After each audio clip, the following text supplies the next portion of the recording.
welcome to 28 Sport Show here on TV Sapienza. It's that program where we explore the talent in a teenager. And every other time we talk to teenagers and we give them the opportunity to air their experience as it concerns teenagers. My name is Oma, your very special sweetheart on radio, TV, and social media. And with me today are students, amazing students from Mayrays, right? Yes. Mayrays schools. All the way from Federal Housing Estate, right? Yes. Housing Estate Fegge. It's not Federal Housing Estate, No. just Housing Estate Fegge Fegge on nature. All right. And they are here and we'll be talking about social media, the impact of social media on teenagers. You know, I've always said that social media is #1 influencer of teenagers of our time. Am I right or wrong? Yes. Am I right or wrong? Yes. Right. At least they've confirmed it. That social media is #1 in this era and time. Social media is #1 influencer of teenagers. But before we get into the discussion proper, they will take their turns to tell us their name and their classes, starting with you. My name is Ebize Ikednashi from SS2 class. Okay. My name is Bonnie Precious from SS2 class. I am Miss Onyekom Chimoy from SS2 class. My name is Ubiasi Flam in SS2 class. Okay. My name is Yoka Firstine from JS1 class. Okay. My name is Umechi Naza from SS2 class. My name is Eze Choma from SS1. Okay. My name is Igwe Victor from SS2 class. Igwe Victor from SS2 class. Glad to have you here with us. All right. Yeah. Okay, so let's look at social media. All right. Which media, how many of you watch videos on TikTok? Don't be shy. Let's be honest. We're having an honest conversation. If you know you watch videos on TikTok, just do like this. Do like this. All of you watch videos. There is nothing to be ashamed of it. See, there is nothing to be ashamed of it. So let's take turns. Let's know the kind of videos you watch. What kind of videos do you watch? Okay, me particularly, I used to watch football videos, like the highlights of them, a skillful player when they do their skill dribbling. I also watch about cinematography, how you do things with the camera, how you snap on. So then, and also watch dance steps about creeps that in TikTok. They used to dance. So okay. You? Dance choreography. Dance choreography. These are the kind of videos you watch on TikTok. Yes. Well, I watch educational content. Like what? Like the essays, the write-ups, how to write it. But sometimes when there is opportunity for some space, I do watch videos too. What kind of videos? Dance videos. Yes. What about you? Dance choreography and people that are singing. Singers. Yes. Okay. Talent shows and lifestyle shows. Talent shows and lifestyle. What kind of lifestyle shows? Like someone. You watch celebrities? Yes. We love watching celebrities. Okay. I watch like preparation of foods. Like food recipes? Yes. Okay. Same with her, I also not same with her because both of you don't live in the same house. What do you watch? I watch celebrities' lifestyle when they're dancing, choreography. Okay. What about you? I used to watch football. Football. Yeah. Football highlights. Okay. Like how many minutes does it take you? Like how many minutes do you watch? Like binge watch? How many minutes or hours? As for me, maybe let's say 20 to 30 minutes. Every day or weekend? No, weekends. You watch at weekends? Yes. You watch with your mom's phone or your dad's phone or your own phone? Yeah. Which one is here? Your mom's phone? Yes. Okay. An hour. You watch for an hour. Is it like every day? No. A weekends? Weekends, only weekends. With your mom's phone or dad's your phone? Yes. You? 30 minutes to 40 minutes. Every day? No, not probably, not really on weekends though, just when I have the time. When you have the time? Yes, and also when I have the urge to do some of researches and learn new things, explore new things. Okay. 30 minutes. Every day or weekend? About weekends. Okay. All right. With your phone or your mom's phone? My eldest sister's phone. Your phone or your mom's phone? My own. Your own phone? 10 to 15 minutes. 10 to 15 minutes. Your own phone, your mom's phone, your dad's phone? Mom's phone. Your mom's phone? 10 to 40. 10 to 40 minutes. Yeah. Your phone, your mom's phone? My mom's phone. Every day, weekends? Yeah. Which one is here? When I feel like. When you feel like? So anytime you feel like? No, not every time. Okay. What about you? 30 minutes. 30 minutes. Yes. Weekends, weekdays? When I have the opportunity. When you have the opportunity to? Yes. An hour and 45 minutes. Oh, whoa. An hour and 45 minutes. Is it like every day or weekends? Anytime. Anytime you feel like. I like your style. Oh my goodness, this is an hour and 45 minutes. Look at his face. My goodness, this is interesting. Okay. Now, all right, let's look at what are the positive impacts, the positive effects of social media on teenagers. Let's start with you. It helps you to expose your talent. For example, if you are a dancer and you don't know how to start you don't know how to start dancing in the streets, or you can dance, post on social media. Maybe if people likes you, maybe your talent, you have talent to dance. If they like your dance steps, they'll start following you, and from there, you start earning money from the app that's sponsored. Whichever app. Yes, Whichever right. app. Yes. Mhm.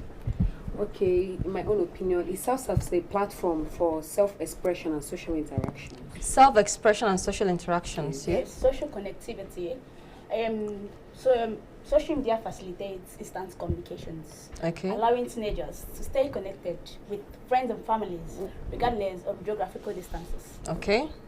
My opinion is it helps people to educate themselves by getting useful information. Example, like searching something that are important. Okay. Information access. Teenagers can access a vast amount of information on various subjects, fostering learning awareness, and social media can also serve as a platform sharing educational content, news, and diverse perspectives. Okay. Self-expression. She talked about self-expression. Say something else.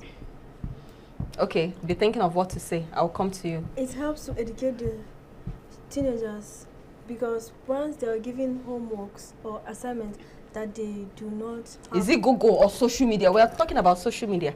You're talking about Google. Yes, I'm talking Yes. about it because they can chat their friends up and tell them to send the homework to them. Oh, you use it to do expo.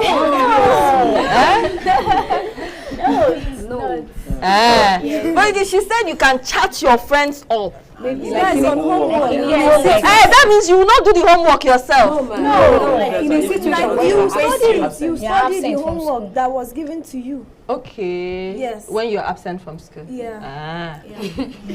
Okay. To tell students to entertain themselves. To entertain themselves. Yay! Not be smart. Okay, so we've explored some of the advantages, even though there are so many other advantages. Now, what are the negative impacts of social media on teenagers? Let's start with you. Well, I would like to emphasize on addiction and screen time. Okay. Excessive use of social media may lead to addiction syndrome, which may negatively affect the teenagers' physical and mental well-being.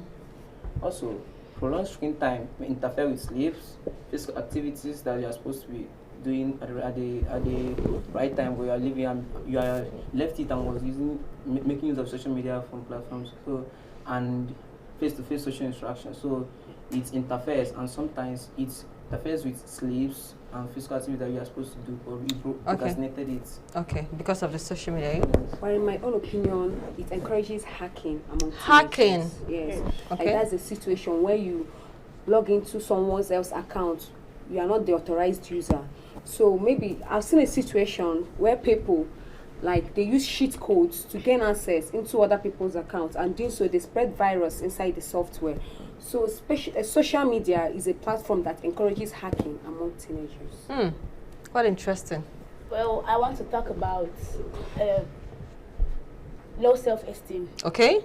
Because in a case whereby a teenager goes through the social media, maybe he sees his friends doing dancing, showing off their lifestyle, showing off their money, the person will be like, wow, look at what this person is doing, I can't do it. The person will now be low self, as in he won't believe in himself. He will just try to think of ways to reach that person's level, yes, that person's right? level, yes. And also it encourages stealing, just like Stealing, you said, yes. stealing. And laziness too. In a case whereby you are given things to do, you just leave it. Or when you are addicted to social media, it makes you lazy. You just focus on only watching videos, dance content, and all that. Are you sure? Do you know you're on set? And you're talking on set. Are you aware you're on set? Go on. Well, on my own point, I would like to talk about is encourages pornography. Pornography on social media can contribute to various negative effects. It can distort perceptions on healthy relationships and sexuality, especially among people. Exposures to unrealistic expectations and addictive behaviors. More so, the ease of access to pornographic material on social platform can facilitate exploitation and can contribute to cyberbullying. This proliferation can perpetrate harmful stereotypes and objectification on individuals, undermining effort towards respect for human dignity. Okay. Thanks. All right, you. It makes teenagers to be distracted from educational life. Okay. It will be like when the parent says, go and think about your educational life, they'll be like, what is education? They'll feel less. They'll feel less concerned about the education. They just say, Mom, what I need now in my life is phone. I need my phone to search social media and do what others do. I want to live their lifestyle. They'll say, whoa, Mom, nothing like education and word.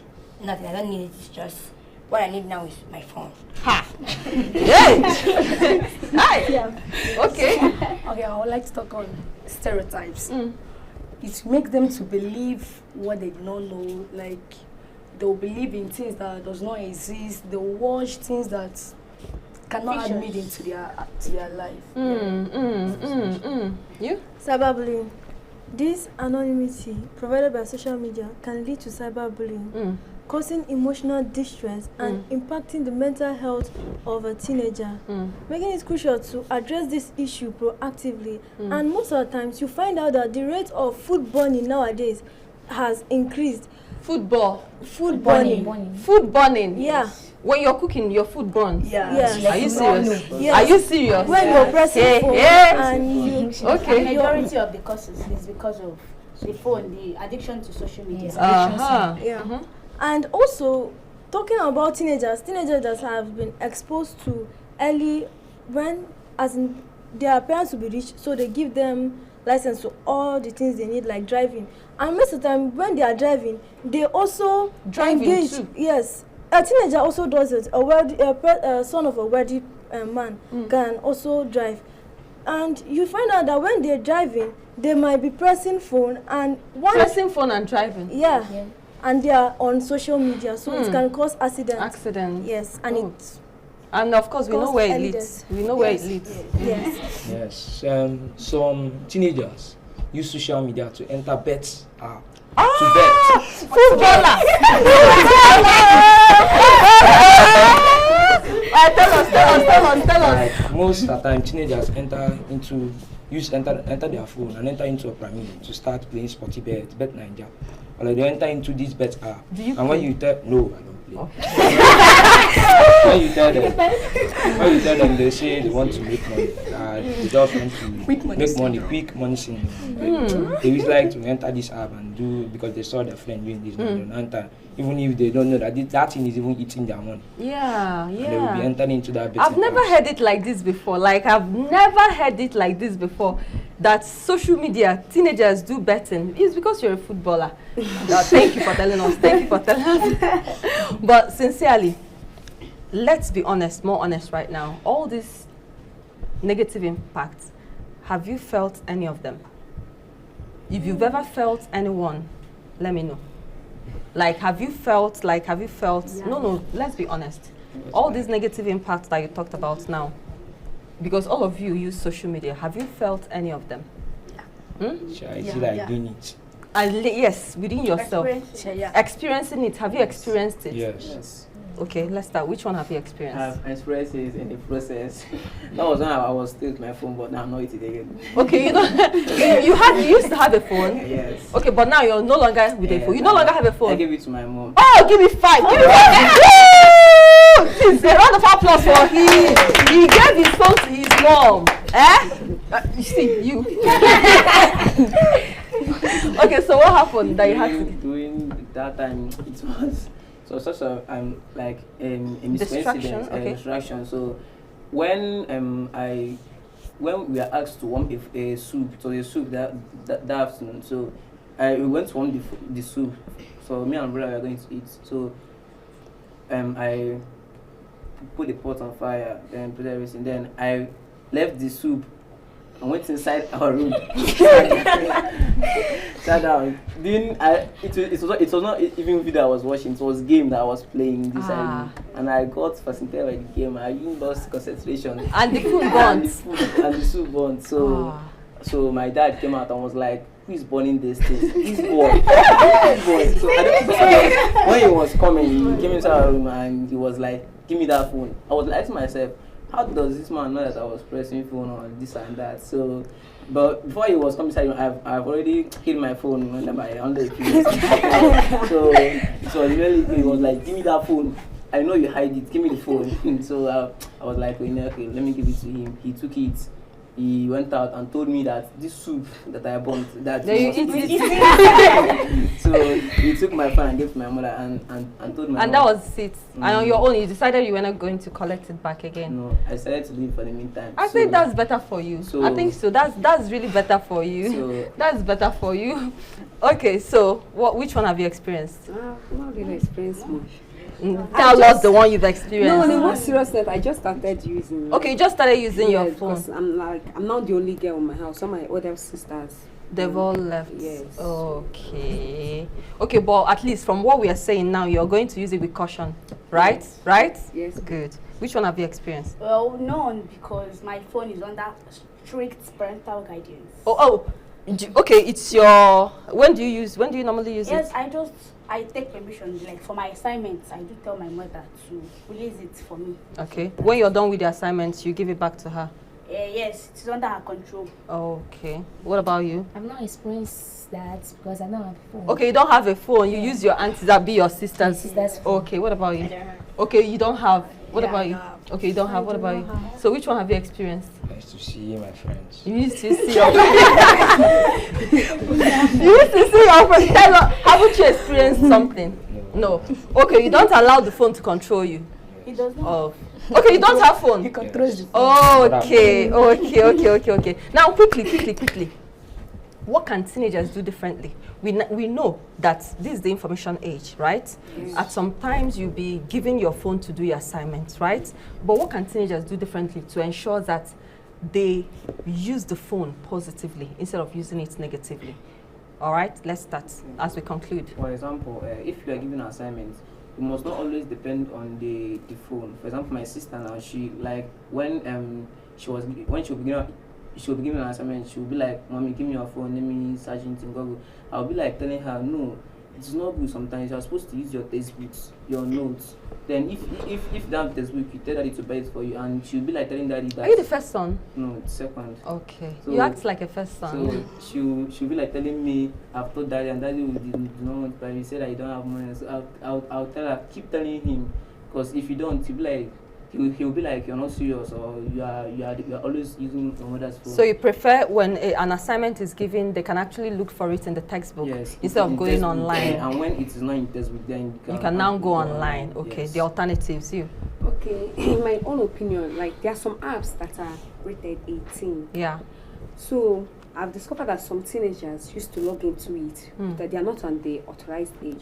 So I think that teenagers should be given proper digital education to allow them to know the types of apps that they are meant to be going on and the types that they should avoid. Beautiful, interesting. Digital literary education. Teaching teenagers about digital literary and responsible online behaviors is crucial. This includes making them understand the consequences of sharing personal information, recognizing misinformations, and navigating social pressures. Okay. Mental health awareness. Encouraging conversations around mental health and providing support systems are essential. Parents, educators, and peers should be attuned to signs of distress and intervene when necessary. Okay. Be thinking of what to say. All right? Think of what to say. I'm going to come back to you. All right? Parents should be there to educate their children, to know when they cross the boundaries, go where they're not supposed to go. Like when they give them assignments, they should only go to the place that they should they will find assignment, not going to Other places. yeah. Teenagers, they can meander. Yes. Meandering. I would love to emphasize more on what she just said, parental health awareness. Parents often plays a vital role in guiding their teenagers on online experiences. Open communication, setting boundaries, and monitoring screen time can help create a healthy balance between social media use and other activities. Oh, great. I think I'm saying about we teenagers, we should be contented with what we have. Okay. Not trying to mingle to be like others. We should be contented with what we have. Yeah. And not entering those apps. Not meandering, right? Even when you go to social media and you see those things, just know who you are, right? Yes. Know your parents and know what they can afford, right? And I mean, there are skit makers, are there not? There are young people who are skit makers on social media. There are young people who are app developers. Are you aware of that? And so I look forward to a time where we'll have teenagers, Nigerians, that are app developers. If you're going to be on social media, it is someone that developed that social media you're on. So as a teenager, if you're going to be aware technologically, you should be able to develop something, become a solution provider, right? Good. Thank you so much. I think we are wrapping it up here on the program. Thank you so much for coming through. We have students from Mary's Secondary School in Housing Estate, Fegge on Nature. And there was something you wanted to say about your school. Yeah. I'm giving you 1 minute to say that. Okay, I was talking about my school practice, Natiocratic education method, and this system of education is anchored at the 3H learning. That is learning with the heart, the hand, and the head. And this education focuses on enlightening the head, making the heart mobile, and making the hand functional. This type of education anchors on 50% theory and 50% practical, 50% intellectuality and 50% spirituality. And as we practice it in my school, we are embedded with 5 core values. That is individuality, collectivity, intellectuality, spirituality, and creativity. So I think that this method of education will help to stem the tides of negative influence of social media on teenagers. Ah, that was what you wanted to say. Amazing. Do you have a motto in your school? Yes. Can you echo the motto together? Think, picture, know. Say it again. Think, picture, know. Think. Yes, Picture. in your mind. And know it. Amazing. That's great. You're going to come again, right? Yes, you'll come again because I think I love your school. Okay? So you come again. I will host you again. You come again and again and again so we can continue with this conversation. I'd like to know more about these 3 H's, right? Yes. The heart, No. the hand, the heart, the head, the heart, and the hand. hand. I'd like to know more about it. Maybe in our next outing, you tell us more about that, right? Yes. Okay, we had students from Mary's School, Secondary School, located in Housing Estate, Fegge. I mean, they've done justice. I've had so many schools talk about social media influence, but I've never had it like this. Please clap for yourselves. Amazing. And to be honest with you, I've been having schools come here, but I've never had this kind of laughter on the program. And thank you so much for bringing so much laughter to the show. I truly enjoyed the program. Thank you. So we had Mary's schools from Housing Estate Fegge. They talked about social media influence. They explained it from the standpoint of a teenager. As a teen watching us right now, you take the right kind of decisions for yourself. And of course, as a parent, as a guardian, please ensure that you control what teenagers have access to. I will always say, the internet, technology is the #1 influencer of this time. Technology is a force for good. It will either make you or it will mar you. But hopefully, we do hope that technology, social media, will actually make a teenager instead of marrying that person. My name is Oma. You're very sweet on radio, TV, and social media. From all of us, we say bye-bye.